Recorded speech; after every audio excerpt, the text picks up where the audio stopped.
Hello, everybody, and welcome to the second movie in my series on Real Talk.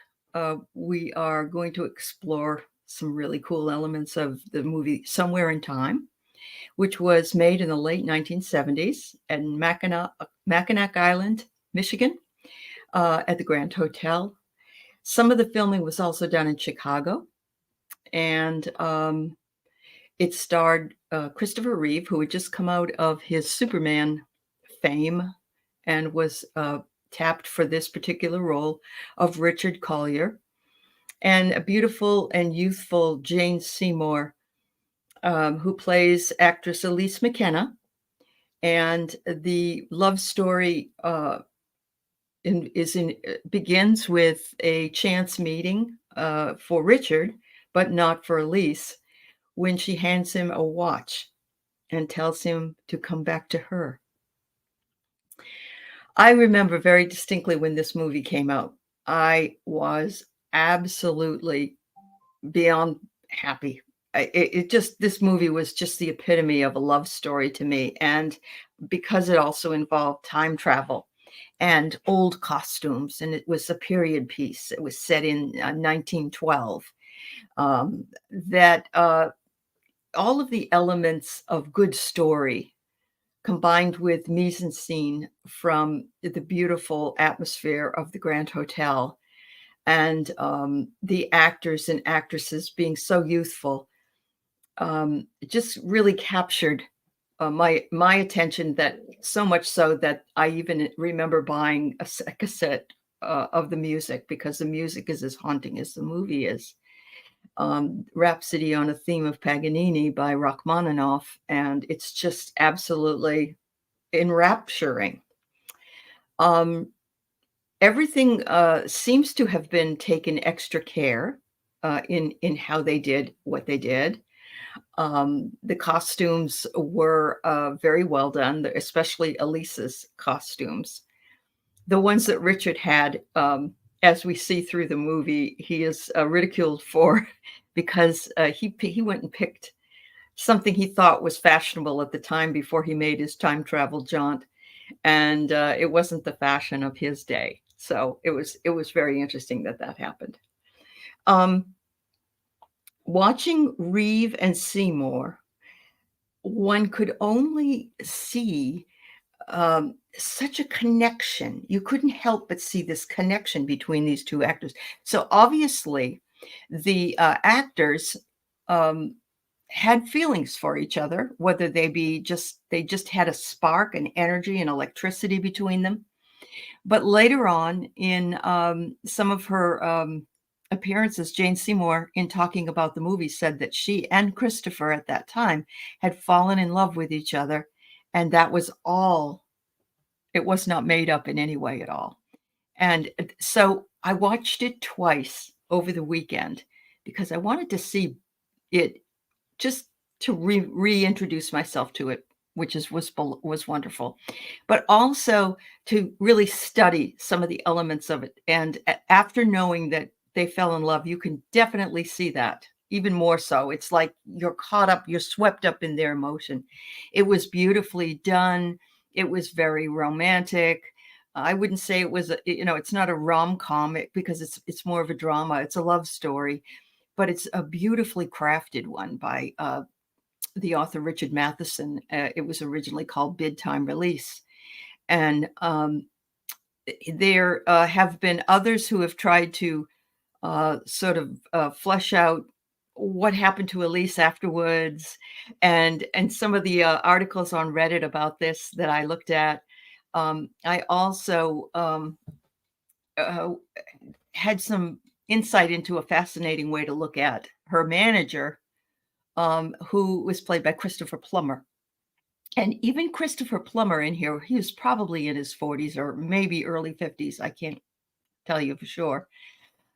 But he was handsome to me, being an older woman, I suppose. But I just looking at Chris Reeve, watching this most beautiful man with the most beautiful, soulful blue eyes, and knowing where his life would eventually take him, made me very sad in a lot of ways, because as an empath, I just knew that, this was not going to be a great life for him uh, in the real world. Chris died at 52. He, I think he lived, when he was 42, he was involved in a horse accident and broke his neck and never recovered, was paralyzed from the neck down. At that time, he had his wife, Dana, who had just had a child. I think the child was 3 years old. His name is Will. And Will is now working for, I think, Good Morning America as a sports reporter or something. I read that. Looks just like his dad. All of these elements I found to be so fascinating when I was doing my research, because I wanted to encapsulate what happens before and what happens afterwards. One of the things that is, it's just very lighthearted. It's a beautiful day. They're going around in their outfits. They're going for walks. He's being, bullied by this manager who's all about business, and he doesn't want Richard to have anything to do with his actress that he has brought up over the ranks. And he, in fact, tells her that someday a man will come and he won't have good intentions, and that because he just knows this. So there are some people that believe that actually William Fawcett, the man that was played by Plummer, might have been a time traveler himself. And there were just too many things that a lot of people who were looking at it thought that it would be possible. And of course, story is always possible. There's an awful lot of ambiguity, both in book and in film, where you can take and you can sort of suss out what you believe. That's what makes it so fabulous, that you can look at that a couple of times and you can still see different ways of looking at it, as we said before in Citizen Kane. So as they go along and she gets on the stage, she invites him to come to the play. And it's, a lot of odd characters working there, a lot of character actors, I would say. And they were really fabulous. They really added to it. But you couldn't help but just keep the electricity between these two. You just can't stay away from it. You just wish you were part of it. It makes you feel electrified. She begins her play and she changes all the words in the first act because she's fallen in love already with Richard. He has fallen in love with her before he even meets her in the 1912 time frame, when he sees a picture of her in a room below that's sort of like a museum of the hotel. He can't get enough of looking at the picture of her. And I read that Christopher Reeve was not allowed to see that picture until the filming of that scene, because they wanted a really realistic reaction to it, because he was in love with her anyway.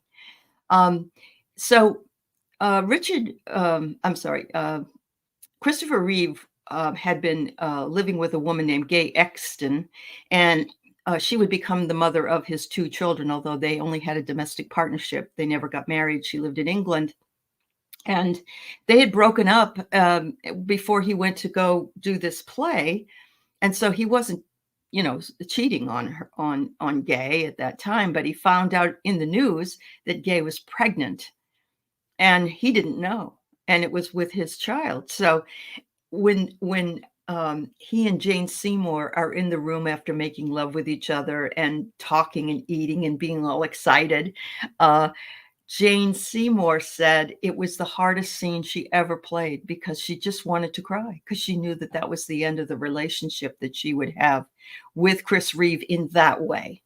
Although they did remain very good friends afterwards, and right up until the time he passed, she championed Chris and his causes. She didn't have a very good, and she still doesn't have a very good track record. But who's to say what works and what doesn't work? But she's such a beautiful woman, and we're looking at her face and seeing her. Chris was 28 when it was filmed, and Jane was 29. And not a wrinkle on her face, a very soft, youthful face on both of them. it just brought me back to that time period when I watched it the very first time, thinking that, these people are such beauties. And, the time hasn't changed. It's on celluloid. You can go watch it as many times as you want to, or listen to the music and bring it back to you. Um, Magic happens in this movie. Magic happens in the lives of these two people, but there is tragedy as well. It's a very prophetic and very metaphysical movie. The idea of time travel was explored, and this was very long time ago, where he went to talk to his philosophy instructor in the movie to ask if time travel was possible. And we learn in that discussion that yes, time travel could be possible, but it's very exhausting, and nobody could really deal with the effects of moving through time like that. It would be very hard, but remember, he's this young guy, not very slim, tall, 6'4", very young man, but much better off than his philosophy instructor, who was probably in his 60s and, different generational ability at the time.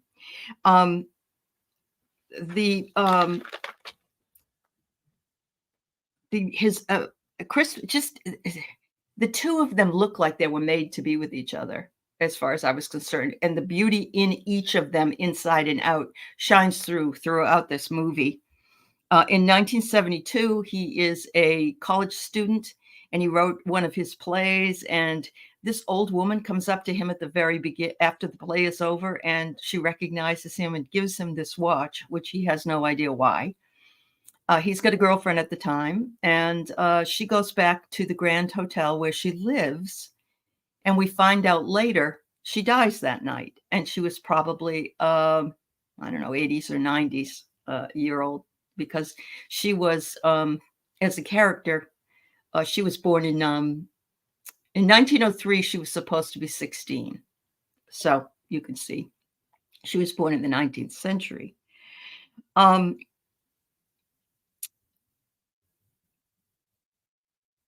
The best thing I like about the idea of the words play and playwright, which is spelled W-R-I-G-H-T, which is what he was, a playwright, was that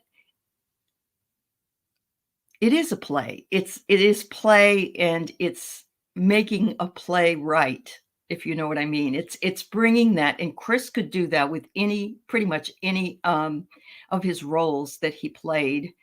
But this was this particularly wonderful one. He wasn't too sappy. He wasn't sappy. He was very strong. And he had some humor that was there as well.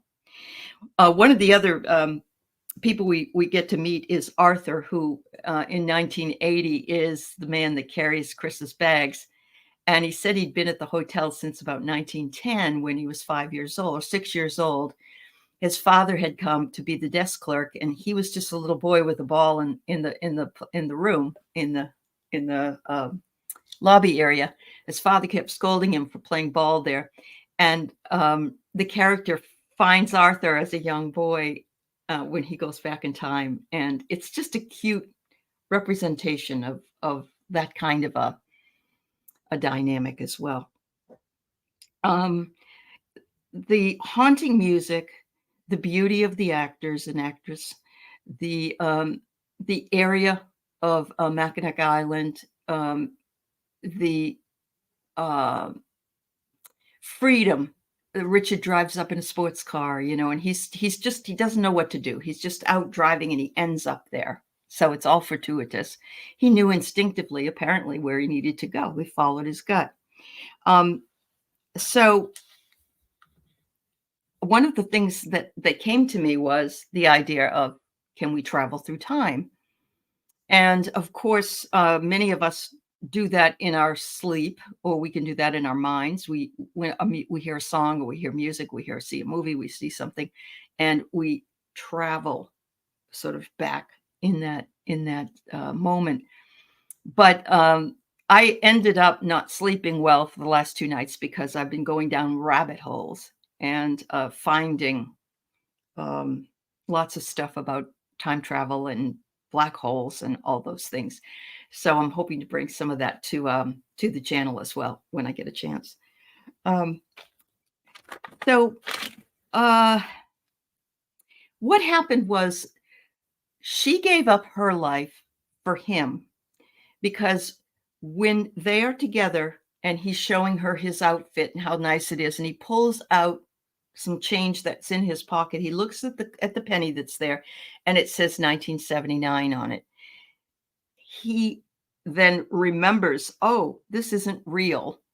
This is 1912, and I'm from 1979, and he leaves. He ends up disappearing while she holds the watch in the room. She spends the rest of her life pretty much alone and wanting to be with Richard. He, on the other hand, has done everything he can to find her. And then when he finds her, he wants to be with her. He wants to spend a life with her. And yet when he ends up back where he was from, he knows how she dies. He knows what happens to her. So it makes it very hard to convince his brain that he can get back to her. Plus, throughout the movie, you can see he's having trouble in some cases getting up. He's stiff, and you can see that this really is acting on his body and his energy levels. And when he ends up back in 1980, he's defeated. He doesn't eat. He can't sleep. He cries. He knows he can't see her again. And so he sort of wills himself to die so that he can be with her on the other side. And at the very end, of course, the light. He's taken to the light. What else do I want to say? There's just so very much here that is what we would call the quintessential love story. And in his own life, what he had to give up when he went back to Gay, Exton, and then later when he marries Dana Morosino, who is 10 years younger than him, and they have their son, Will, together. They aren't together very long, 10 years maybe, when he has the accident. And she stands by his side for 10 years. And after that, she ends up dying of lung cancer, leaving her little boy at 13 years old, parentless. So, I mean, it's just, it sort of takes you up and takes you away with it. A couple things I really enjoyed. I enjoyed him going to the library. I enjoyed him going through the card files, writing everything down on a piece of paper and asking the librarian to go down to the stacks below and bring up some magazines for just, I used to work in the library when I was in college, and I know exactly what that entails. Of course, writing papers for people of our age, we used to have to do everything by hand. So that brought me back. Some of the questions on Reddit were, the agent, Chris Plummer's character, he has Rich. I'm sorry, I'm drifting between the actor's name and the name of the character. Richard, he has him sort of beaten up so he'll be out of the picture, and then he can leave with Elise with the company that night. And Chris ends up waking up in the middle of a stable, and it looks like she's gone. And somebody said, did that man plant that penny into his pocket at that time? Did those men do that? That's why they thought he was a time traveler. I don't know. We don't know, but we can make our own judgment from it. But he does end up seeing her again, and they really just had probably about 2 days together, and it had to be their lifetime. It was their lifetime. So some people have said that they have time traveled. One such person is a man that lives here in Washington State named Andrew Bishago. He's a lawyer in Seattle. He was in Project Pegasus, and he talks a lot about going to Gettysburg, and there's even a picture of him as a third grader standing, waiting for Lincoln to give the Gettysburg Address. They talked about portals. They talked about a lot of other things, time slips, the space-time continuum. After I finished the movie for the second time, I went deep diving there. But I don't know. I think knowing how Chris ends up, knowing that Jane has 4 failed marriages and is, sort of left out of this beautiful love story with this beautiful man, makes it all the more special to me, because you're just watching this budding, blossoming love relationship. And there are many actors who absolutely cannot stand who they have to have love scenes with, but these two, there was no doubt. There was no doubt. Yeah. Robin Williams was Chris's roommate and his best friend. They were roommates in college and became very, very good friends after that. So when Chris died, Robin took it really, really hard. And some say that had Chris not died, Robin might not have eventually taken his own life. So you can see how the fates work in these things. You can see the beauty and you can see the tragedy. And that's why those masks always show up in plays, tragedy and comedy. Music always adds to our emotional state. And the music in here, again, was just the most beautiful music ever. So I hope you've had a chance to see it. I hope I haven't ruined anything for you. I'm holding back, and I'm gonna do this, stream this on Wednesday. Tonight's Monday, but I wanted to get it done while I was thinking about it. And I also wanted to say that some of the extra special touches that were in this movie, such as a beautiful music box made of the Grand Hotel, some of the other things, the hotel room, the way that they were set up in one time or another, just a lot of beauty and a lot of nostalgia. When I was living in New Hampshire, which I did when my youth, I remember going up to the New Hampshire hotel up near the White Mountains, and that reminded me of that movie. And I remember how magical it was for me to be sitting out on the deck in the chairs, rocking and thinking about being at the Grand Hotel and being somewhere in time. Thank you. Much love. Enjoy.